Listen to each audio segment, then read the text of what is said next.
أعوذ بالله من الشيطان الرجيم بسم الله الرحمن الرحیم۔ نافرمان اولاد کے لیے دعا۔ جس شخص کی اولاد نافرمان ہو، کہنا نہ مانتی ہو، اسے چاہیے کہ ہر نماز کے بعد یہ دعا پڑھا کرے۔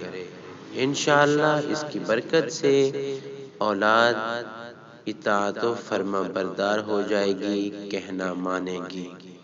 اور دعا پڑھتے وقت جب لفظ ذریتی پر آؤ تو دل میں اپنی اولاد کا خیال کر کے اس دعا کو پڑھو، انشاءاللہ اولاد فرما بردار بن جائے گی۔ وہ دعا یہ ہے: اصلح لی فی ذریتی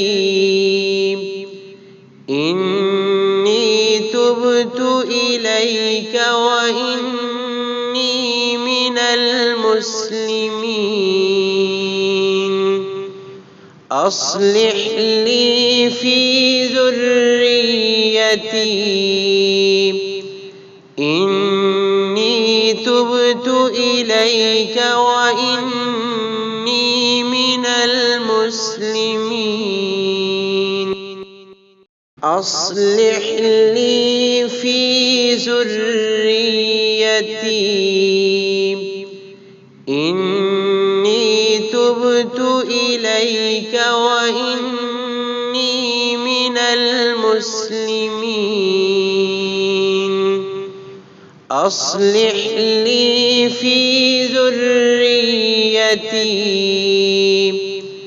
انی تبت الیک وانی من المسلمین۔